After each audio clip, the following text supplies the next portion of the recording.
नमस्कार दोस्तों, आर्य साल में आपका स्वागत है। दोस्तों, करंट अफेयर्स की इस सीरीज़ में हम लोग जून महीने के पार्ट 2 में 8 से 15 जून 2025 तक के करंट अफेयर्स के सभी क्वेश्चंस का सॉल्यूशन देखेंगे। दोस्तों, रियल टाइम में डिटेल्स करंट अफेयर्स की जानकारी के लिए आप मेरे साथ व्हाट्सएप चैनल आर्य साल में जुड़े रह सकते हैं। और दोस्तों, आपको पता है प्रत्येक क्वेश्चन के साथ बहुत सारी एडिशनल इन्फॉर्मेशन की प्राप्ति होती है, तो बहुत गौर के साथ स्टार्ट करते हैं। पहला क्वेश्चन है, किस देश के ओसाका में आयोजित वर्ल्ड एक्सपो 2025 में भारतीय पवेलियन को टॉप 5 में स्थान दिया गया? तो हाल ही में जापान के ओसाका में वर्ल्ड एक्सपो 2025 का आयोजन किया गया था। उसमें भारतीय पवेलियन को टॉप 5 में America, Italy, Japan, France in सब के साथ स्थान दिया गया है। नेक्स्ट, किस देश ने ऑर्बिटल स्पेस स्टेशन से यूएवी अर्थात मानव रहित हवाई वाहन को लॉन्च करने की तकनीक को पेटेंट कराया है? तो ये पेटेंट कराया गया है रूस के द्वारा। इसके साथ याद रखना है, हाल ही में रूस ने ईरान में 8 परमाणु संयंत्र बनाने की घोषणा भी की है। नेक्स्ट, आर्मेनिया के जेरमुक में आयोजित शतरंज का स्टीफन अवज्ञान मेमोरियल 2025 किसने जीता? तो यह जीता गया है भारत के अरविंद चिदम्बरम के द्वारा। अरविंद चिदम्बरम के द्वारा यह खिताब जीता गया है।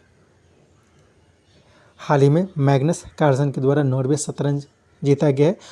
और यह जो स्टीफन अवज्ञान मेमोरियल 2025 का आयोजन किया गया था, तो उसमें अरविंद चिदम्बरम ने आर प्रज्ञानंद, यहाँ पे प्रज्ञानंद होगा, ठीक है, आर प्रज्ञानंद को हराकर यह खिताब जीता था।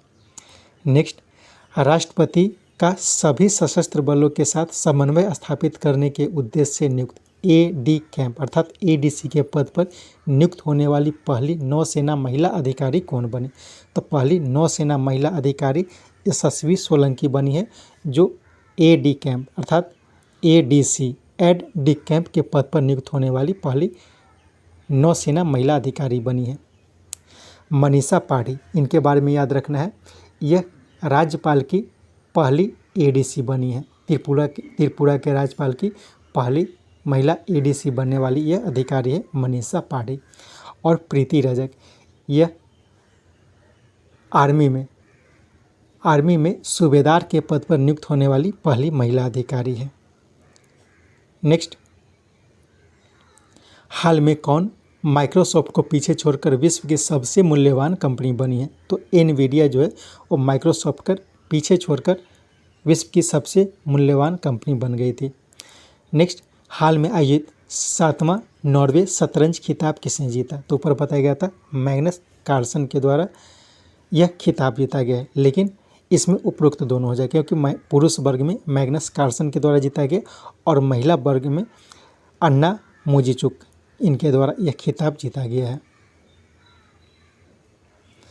नेक्स्ट, एस जयशंकर की अध्यक्षता में नई दिल्ली में आयोजित भारत मध्य एशिया वार्ता, जिसमें क्रिटिकल मिनरल्स के नए क्षेत्र की खोज पर चर्चा हुई, में किसने भाग नहीं लिया? तो इसका उपरोक्त में से कोई नहीं हो जाएगा, ठीक है, इन सब देशों ने भाग लिया, ठीक है। भारत, उज्बेकिस्तान, कजाकिस्तान, किर्गिस्तान और तुर्कमेनिस्तान इन सभी देशों ने भाग लिया। तो क्या होता है, जो मध्य एशियन देश है, तो मध्य एशिया में 5 देश होते हैं, तो वो 5 देश कौन कौन है? तो उज्बेकिस्तान, कजाकिस्तान, किर्गिस्तान और तुर्कमेनिस्तान, ये सभी देश जो हैं वो मध्य एशिया के देश हैं और इन सभी देशों ने इसमें भाग लिया है। और इसमें मुख्य रूप से क्रिटिकल मिनरल्स के खोज पर चर्चा की गई थी और इसकी अध्यक्षता भारत के विदेश मंत्री एस जयशंकर ने की थी।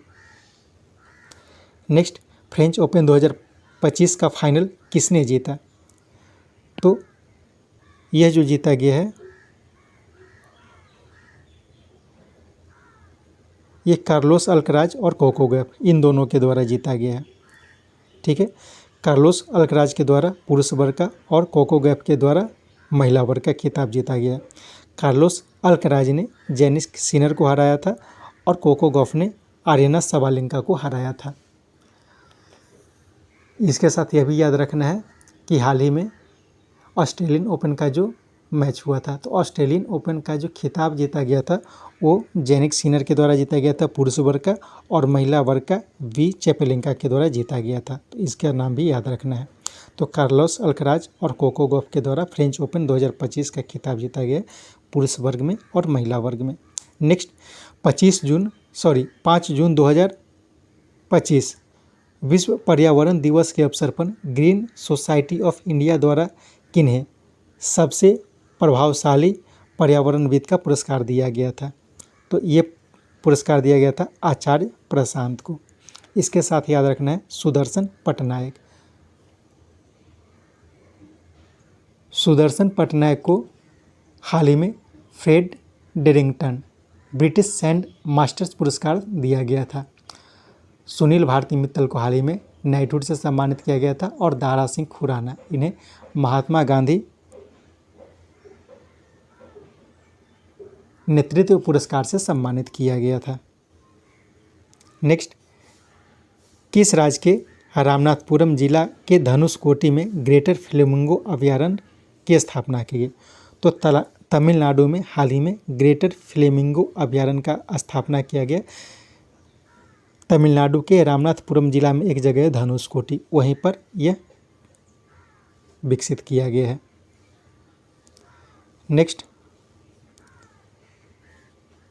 राष्ट्रपति ने लद्दाख आधिकारिक भाषा अधिनियम 2025 प्रस्तावित किया। इसमें कौन भाषा शामिल है? इसमें उपरोक्त सभी हो जाएगा, हिंदी और अंग्रेजी, इसके साथ साथ उर्दू, भोटी और पुर्गी, ये सभी भाषा को इसमें शामिल किया गया है।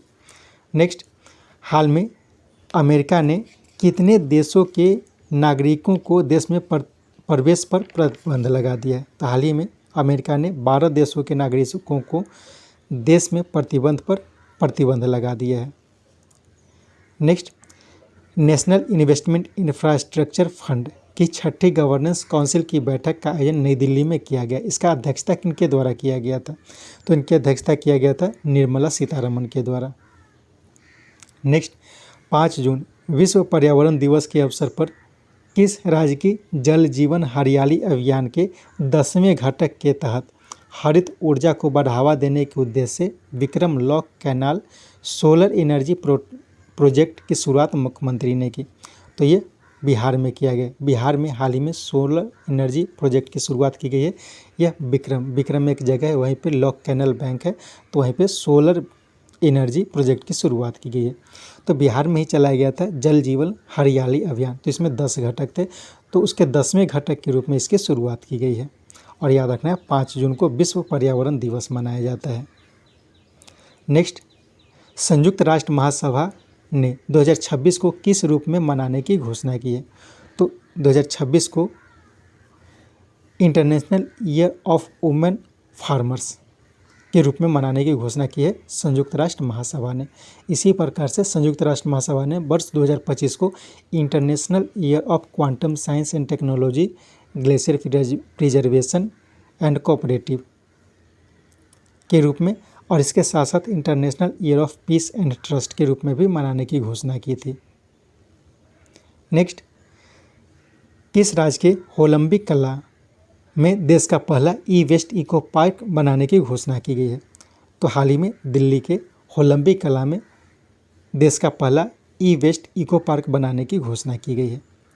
नेक्स्ट, किस देश में आयोजित चुनावी अखंडता पर IADA स्टॉकहोम कॉन्फ्रेंस में भाग लेने के लिए भारत के मुख्य चुनाव आयुक्त ज्ञानेश कुमार पहुंचे?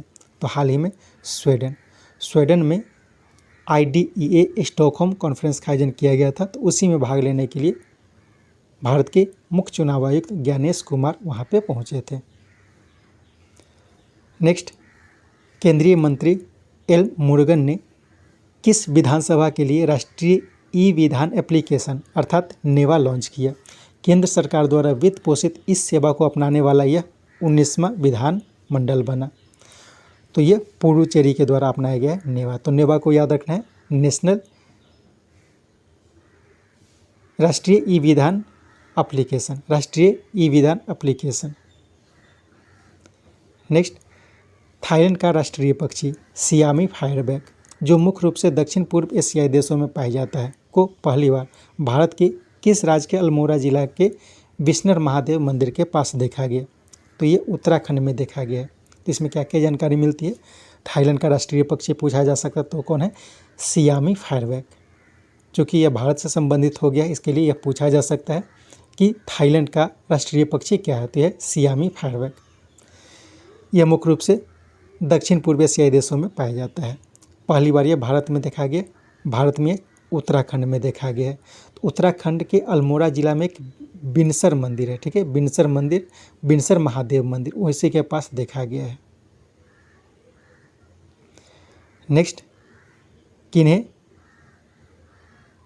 विजिट मालदीव्स का ब्रांड एम्बेसडर नियुक्त किया गया है, तो हाल ही में कैटरीना कैफ को विजिट मालदीव्स का ब्रांड एम्बेसडर नियुक्त किया गया है। MS धोनी, इन्हें हाल ही में ICC के हॉल ऑफ फेम में शामिल किया गया। तो ये भी क्वेश्चन याद रखें, इंपॉर्टेंट है। इस वर्ष ICC के हॉल ऑफ फेम में किस भारतीय को शामिल किया गया है, तो इसमें महेंद्र सिंह धोनी को शामिल किया गया है। और इसके साथ साथ याद रखना है सिट्रॉन एक व्हीकल कंपनी है, तो उसका ब्रांड एम्बेसडर भी महेंद्र सिंह धोनी को बनाया गया है। नेक्स्ट, किस राज्य के उधमपट्टी गांव में पांड्य काल जो कि 1216 से 1345 के बीच का है, के मानवर्मन सुंदर पांड्य के काल का बना 800 साल पुराना शिव मंदिर खोजा गया। तो ये तमिलनाडु में खोजा गया है। तो याद रखना है, पूछा जा सकता है पांड्यकाल किस राज्य से संबंधित है, तो तमिलनाडु से संबंधित है। किस वर्ष से संबंधित है, तो 1216 से 1345 के बीच पांड्यकाल हुआ था। उसी में एक राजा हुए थे मानवर्मन सुंदर पांड्य, तो उन्हीं के काल में एक मंदिर बनवाया गया था जो कि 800 साल पुराना हो गया है। तो उसी शिव मंदिर की खोज हाल ही में की गई है तमिलनाडु में। नेक्स्ट, किस देश के फिएगो ज्वालामुखी हाल में विस्फोट हुआ, तो हाल में ग्वाटेमाला का एक फिएगो ज्वालामुखी है जिसमें हाल में विस्फोट हुआ है। इटली में एटना ज्वालामुखी, इंडोनेशिया में है माउंट लेबोटोबी, जापान में है माउंट सिन्मोडेका, तो इसमें भी हाल ही में विस्फोट हुआ था। इस सब में विस्फोट होता रहता है। नेक्स्ट, भारत और किस देश के बीच आयोजित होने वाली द्विपक्षीय सैन्य अभ्यास शक्ति 2025 का आयोजन उस देश में किया गया, तो हाल ही में भारत और फ्रांस के बीच शक्ति नामक सैन्य अभ्यास का आयोजन किया गया है जो कि फ्रांस में इस बार हुआ है। भारत और श्रीलंका के बीच मित्र शक्ति नामक अभ्यास, भारत और बांग्लादेश के बीच संप्रीति एक्सरसाइज, और भारत और अमेरिका के बीच टाइगर ट्रम्प, और बहुत सारे एक्सरसाइज होते हैं, तो इनका आयोजन किया जाता है। नेक्स्ट, किन मानदंडों पर आधारित वर्ल्ड इकोनॉमिक फोरम द्वारा जारी ग्लोबल जेंडर गैप रिपोर्ट में आइसलैंड को पहला, फिनलैंड और नॉर्वे को दूसरा और तीसरा स्थान प्राप्त हुआ, और इसमें भारत जो है 130वां स्थान प्राप्त किया। तो इसका उपरोक्त सभी हो जाएगा। तो क्वेश्चन को समझ लेते हैं। ग्लोबल जेंडर गैप रिपोर्ट हाल ही में जारी किया गया है। ये किसके द्वारा जारी किया जाता है, तो वर्ल्ड इकोनॉमिक फोरम के द्वारा जारी किया जाता है। इसमें आइसलैंड जो है वो पहला स्थान प्राप्त किया, फिनलैंड दूसरा और नॉर्वे तीसरा स्थान प्राप्त किया। इसमें भारत को 131वां स्थान प्राप्त किया गया, और इसमें कुल देशों की संख्या जो है 148 है। तो 148 देशों की सूची में भारत को 131वां स्थान प्राप्त हुआ है। इनमें इन सभी मानदंडों को अपनाया जाता है। आर्थिक भागीदारी, यानी कि महिलाओं की आर्थिक भागीदारी क्या है, शिक्षा और स्वास्थ्य क्या है, राजनीतिक सशक्तिकरण और लैंगिक समानता, इन सभी मुद्दों पर इसका निर्माण किया जाता है। नेक्स्ट, भारतीय मूल के पहले व्यक्ति जिन्हें अमेरिकन मेडिकल एसोसिएशन का अध्यक्ष चुना गया, उनका नाम क्या है, तो उनका नाम है श्रीनिवास मुक्कामाला। श्रीनिवास मुक्कामाला को हाल ही में अमेरिकन मेडिकल एसोसिएशन का अध्यक्ष नियुक्त किया गया है। आलोक जोशी, इन्हें हाल ही में राष्ट्रीय सुरक्षा सलाहकार बोर्ड का अध्यक्ष नियुक्त किया गया है। संजय कुमार मिश्रा, हाल ही में इन्हें प्रधानमंत्री के आर्थिक सलाहकार परिषद के सदस्य के रूप में नियुक्त किया गया था। और अरुण मिश्रा को हाल ही में BCCI के लोकपाल के पद पर नियुक्त किया गया है। नेक्स्ट, भारत और किस देश के बीच पहला वायुसेना अभ्यास संयुक्त बल अभ्यास टाइगर क्लॉ का आयोजन उत्तर भारत में किया गया, तो भारत और अमेरिका के बीच टाइगर क्लॉ नामक पहला वायुसेना अभ्यास का आयोजन किया गया है, और ये उत्तर भारत के विभिन्न स्थानों में किया गया था। भारत और मंगोलिया के बीच हाल ही में नोमैडिक एलिफेंट नामक एक्सरसाइज का आयोजन किया गया था। और इसके साथ यह भी याद रखना है कि मंगोलिया में मल्टीनेशनल एक्सरसाइज, यानी कि बहुत देशों के बीच एक एक्सरसाइज का आयोजन किया जाता है, उसका नाम है खान क्वेस्ट। तो खान क्वेस्ट का आयोजन जो किया जाता है वो मंगोलिया में किया जाता है, उसमें पार्टिसिपेट करने के लिए भारत गया था। हाल ही में भारत और यूनाइटेड किंगडम के बीच में पासेक्स नामक नौसेना अभ्यास का आयोजन किया गया है। तो याद रखना है, पासेक्स नौसेना अभ्यास जो होता है भारत और यूनाइटेड किंगडम के बीच किया जाता है। सबसे इम्पोर्टेंट ये हो जाएगा कि टाइगर क्लो, टाइगर से संबंधित कोई भी रहता है एक्सरसाइज तो भारत और अमेरिका के बीच ही किया जाता है, तो ये भी ध्यान रखा जा सकता है। नेक्स्ट, मुद्रास्फीति को कम करने तथा घरेलू रिफाइनरी को बढ़ावा देने के उद्देश्य से सरकार ने कुछ खाद्य तेलों पर मूल सीमा शुल्क अर्थात BCD को कितना कर दिया है? तो ये 10% कर दिया गया, पहले 20% था। नेक्स्ट, किस शहर के समृद्ध भोजन परिदृश्य सांस्कृतिक महत्व को उजागर करने के उद्देश्य से यूनेस्को के क्रिएटिव सिटीज नेटवर्क में गैस्ट्रोनॉमी शहर के रूप में चुना गया है? तो हाल ही में लखनऊ को, ठीक है, लखनऊ को यूनेस्को के क्रिएटिव सिटीज नेटवर्क में गैस्ट्रोनॉमी शहर के रूप में चुना गया है। तो यह किस लिए चुना गया है? क्योंकि जो लखनऊ है वहाँ का भोजन और वहाँ का सांस्कृतिक महत्व ये बहुत ही इम्पोर्टेंट है, उसी को उजागर करने के लिए किया गया है। इससे पहले भारत का जयपुर, श्रीनगर, मुंबई, चेन्नई, वाराणसी, ग्वालियर और कोझिकोड, इन सभी को यूनेस्को के क्रिएटिव सिटीज नेटवर्क के गैस्ट्रोनॉमी शहर के रूप में चुना जा चुका है। नेक्स्ट, चाणक्य विश्वविद्यालय बेंगलुरु के कुलाधिपति के रूप में इसरो के पूर्व अध्यक्ष को नियुक्त किया गया, उनका नाम क्या है? तो उनका नाम है एस सोमनाथ। एस सोमनाथ को हाल ही में चाणक्य विश्वविद्यालय बेंगलुरु का कुलाधिपति नियुक्त किया गया है। हाल ही में वी नारायण, इन्हें इसरो का नया अध्यक्ष चुना गया। तो याद रखना कि इसरो के पहले अध्यक्ष थे एस सोमनाथ, उनके स्थान पे वी नारायण को इसरो का नया अध्यक्ष चुना गया है। DY चंद्रचूड़, ये भारत के पूर्व मुख्य न्यायाधीश हैं, तो इन्हें हाल ही में NLU यानी कि नेशनल लॉ यूनिवर्सिटी में विजिटर के पद पर नियुक्त किया गया है। नेक्स्ट, हाल में किन्हें असम सरकार द्वारा 2023 का शंकर देव पुरस्कार से सम्मानित किया गया है? तो सोनल मानसिंह को हाल ही में असम सरकार का 2023 का शंकर देव पुरस्कार से सम्मानित किया गया है। सुदर्शन पटनायक, उन्हें ऊपर में बताया गया था, फ्रेड डेडिंगटन ब्रिटिश सेंट मास्टर्स पुरस्कार से सम्मानित किया गया था। चंद्रिका टंडन, इन्हें हाल ही में ग्रैमी अवार्ड से सम्मानित किया गया था। अरुंधति राय, इन्हें हाल ही में पेन पिंटर पुरस्कार से सम्मानित किया गया था। नेक्स्ट, किस देश के द्वारा ईरान के परमाणु और सैन्य ठिकानों को निशाना बनाने के लिए ऑपरेशन राइजिंग लाइन शुरू किया गया था?